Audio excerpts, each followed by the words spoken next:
feel like I stole both of those sets in a way. Because he was playing better than me and he was serving for both of those sets. And yeah, in the tiebreak I played quite well.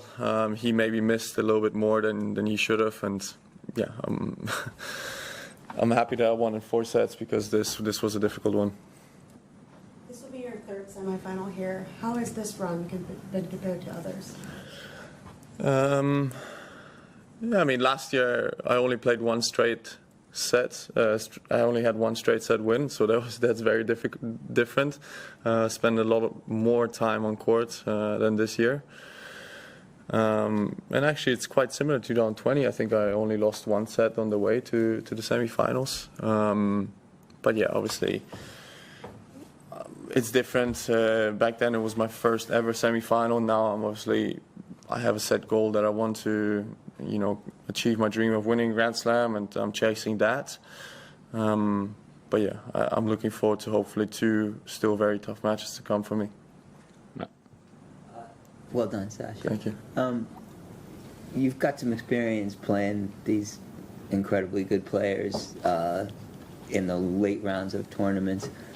What is it like to mentally prepare yourself for the challenge of playing someone like Novak or Alcaraz or even Sinner, and like, is it different than the earlier rounds? I know there's people often say like you gotta treat it like any other match, but it's not any other match, and I'm sure. Oh, but I think if you're in the semi-final of a Grand Slam, you have to expect a tough match. You're not going to get it to a semis of a Grand Slam by not deserving to be there. So, and not playing great tennis. So if somebody's there, that means that they have played great tennis. And yes, more often than not, it happens to be a Sinner, an Alcaraz, a Djokovic to get there, because those are the best players in the world.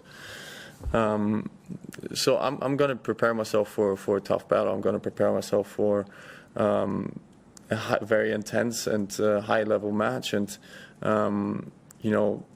I know I have the level. I've beaten them before, and hopefully I can do that again in 2 days' time. Sasha, you've had a bit of experience already getting to these last weekends of these big tournaments. Is there something you could point to that maybe from those past trips to semifinals and finals you've learned over the years that's something that can help you now when you get back to these levels?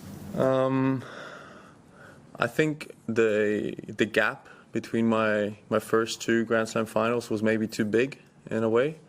I did have a 2-year break where I was not competitive for Grand Slams, right? So, from my injury in 2022 till basically 2024, I was not really a contender for Grand Slams. The last part of 2022, I wasn't playing at all. And 2023 was my comeback year, but realistically speaking, I was not at the level to compete for Grand Slams. So, I think, being in those situations more frequently and maybe not having a gap of multiple years where I am in Grand Slam finals is very important. So I'm going to do everything I can to be in another one on Sunday, and we'll see how that goes.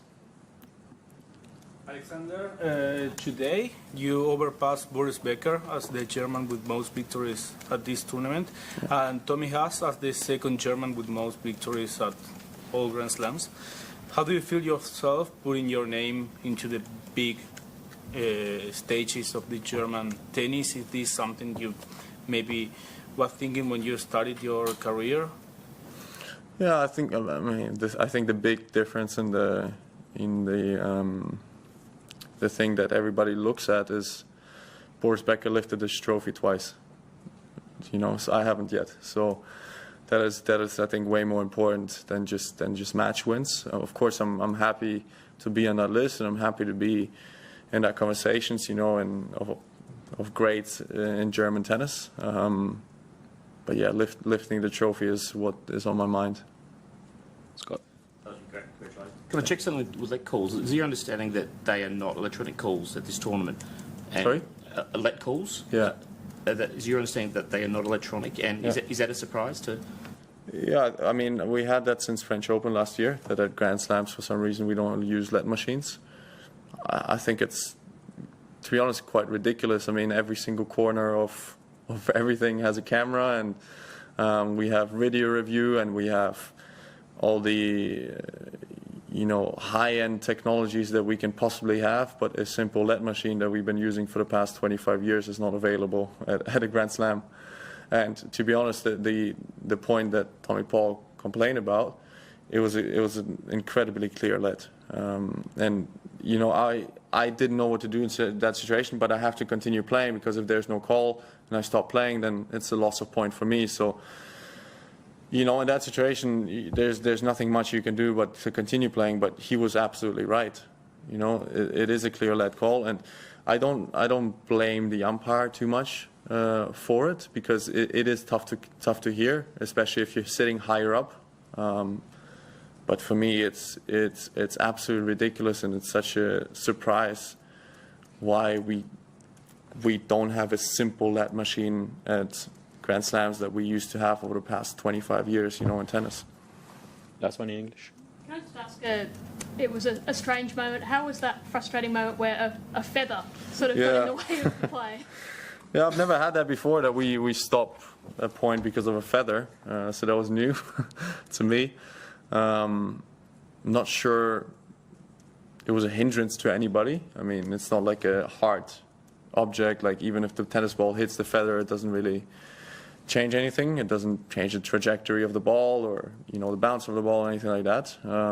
But yeah, I don't know. Maybe the umpire did the right call, maybe not. I have no idea. But it was a bit frustrating, because obviously Tommy then would get a first serve, and he won the point with that serve as well. And I got a warning after that, so it was a bit much happening in that stage.